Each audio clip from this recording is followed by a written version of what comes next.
اگر کرتے ہوں تو اس آیت کے بعد انہیں چھوڑ دینا چاہیے۔ اللہ تعالیٰ کہتے ہیں فَإِن لَمْ تَفْعَلُوا فَأْذَنُوا بِحَرْبٍ مِّنَ اللَّهِ وَرَسُولِهِ، کہا کہ چھوڑو اگر ایمان والے ہو۔ پھر اس کے بعد قرآن مقدس کی 6666 آیتیں ہیں، کسی میں اللہ نے یہ نہیں فرمایا کہ اگر یہ کام نہیں چھوڑو گے تو مجھ سے جنگ کے لیے آمادہ ہو جاؤ، میں تم سے لڑنے کے لیے تیار ہوں۔ سود، انٹرسٹ صرف ایک ایسی چیز ہے، اس کے بارے میں اللہ کہتے ہیں فَإِن لَمْ تَفْعَلُوا، اگر سود کو نہیں چھوڑو گے تو فَأْذَنُوا بِحَرْبٍ مِّنَ اللَّهِ، تو آ جاؤ اللہ سے لڑنے کے لیے۔ جیسے صدر صاحب نے کہا کہ نماز پڑھ کے تو دکھاتے ہو لیکن پوری زندگی تقوی کے مطابق دم ہے تو لا کے دکھاؤ۔ اللہ کہتے ہیں اگر نہیں چھوڑتے ہو تو پھر دم ہے تو اللہ سے لڑ کے بتا دو۔ رسول کی شفاعت کا تذکرہ آیا ہے، رسول کی شفاعت چاہتے ہو تو سود چھوڑنا پڑے گا۔ بولو چھوڑو گے سود؟ فَإِن لَمْ تَفْعَلُوا فَأْذَنُوا بِحَرْبٍ مِّنَ اللَّهِ وَرَسُولِهِ۔ اس لیے بڑا شدید گناہ ہے، ہم ان گناہوں سے اپنی تجارت کو پاک و صاف کریں۔ اور جو آدمی اللہ پہ بھروسہ کرتا ہے، ہمارا عقیدہ ہے کہ اللہ رزاق ہے، جیسے صدر محترم نے آپ سے کہا کہ اللہ تبارک و تعالی ہر چیز عطا کرنے والا ہے، اس نے رحمت للعالمین جیسے نبی کو ہمیں دیا ہے، تو کیا ہمارے بالش بھر پیٹ کو نہیں بھر سکتا ہے؟ بالکل اس نے ذمہ داری لی ہے وَمَا مِن دَابَّةٍ فِي الْأَرْضِ إِلَّا عَلَى اللَّهِ رِزْقُهَا، کہ جو بھی دنیا میں زندہ ہے اس کو اللہ تبارک و تعالی کھلاتے ہیں۔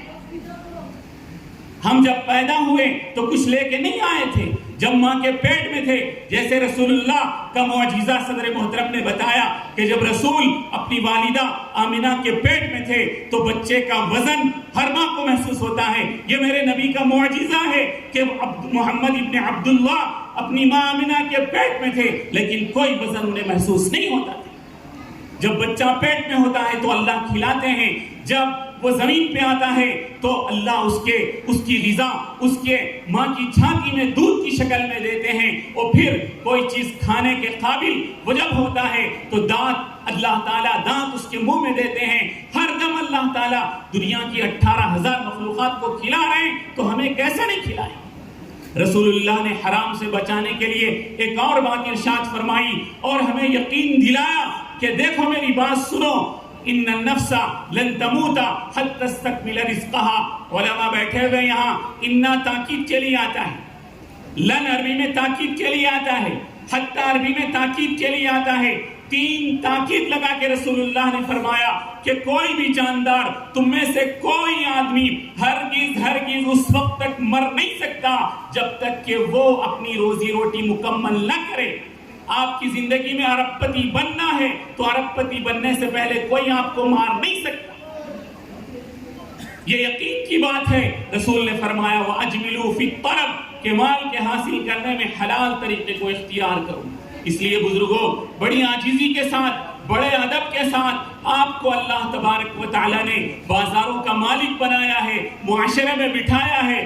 آپ سیرت پہ خود عمل کریے، اور یہ بازار، یہ تجارتیں، ہماری تقریر سننے یہاں کوئی رسول اللہ سے جو ناواقف ہے، کوئی غیر مسلم یہاں موجود نہیں ہے۔ ہماری مسجدوں میں ہماری نماز کو دیکھنے کے لیے کوئی نہیں آتا۔ وہ لوگ جو آج رسول اللہ سے ناواقف ہیں، اللہ سے ناواقف ہیں، وہ آپ کے پاس آئیں گے۔ آپ کا معاملہ اگر صحیح ہوگا تو آپ اپنی تجارت کے ذریعے رسول اللہ کے پیغام کو، اسلام کو دوسروں تک منتقل کر سکتے ہیں۔ صحابہ کرام رضوان اللہ تعالی علیہم اجمعین نے تقریریں کر کے اسلام کو نہیں پھیلایا، اپنے عمل کے ذریعے پھیلایا۔ شام کا ملک ہے، حمص کا بازار ہے، لوگ تجارت کر رہے ہیں۔ آپ جیسے ہم جیسے بزنس مین، ایک بزنس مین عیسائی ہے، مسلمان کی دکان پہ آتا ہے، کہتا ہے کہ مجھے جو خریدنا ہے اتنے کلو جو دے دو۔ وہ مسلمان تاجر کہتا ہے کہ سامنے ایک عیسائی کی دکان ہے، وہاں چلے جاؤ، وہاں سے جو خرید لو۔ وہ عیسائی پوچھتا ہے کہ ایسا کیوں؟ آپ کے پاس جو ہے تو آپ پھر وہاں کیوں بھیج رہے ہیں؟ تو وہ مسلمان کہتا ہے کہ ہمارے نبی کا یہ حکم ہے کہ ہم پیٹ بھر کے کھا لیں، ہمارا پڑوسی بھوکا رہے تو ہم ایمان والے باقی نہیں رہتے۔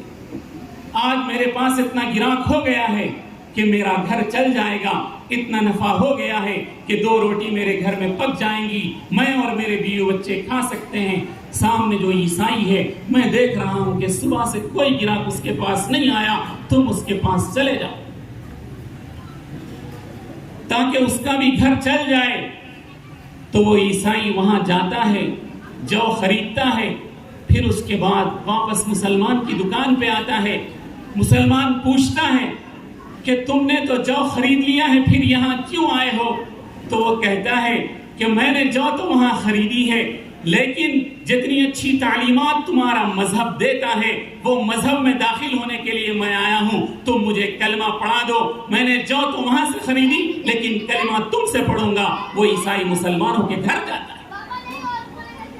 یہ تھے ہمارے تاجر، یہ تھے ہمارے بزنس مین۔ آج یہاں جو بنگال کی ریاست سے تعلق رکھنے والے تاجر ہیں، جو ہمارے دلوں کے قریب، اسلام کے اندر علاقائی کوئی تعصب نہیں، جو مسلمان ہے وہ مسلمان ہے، بس کہیں کا ہو۔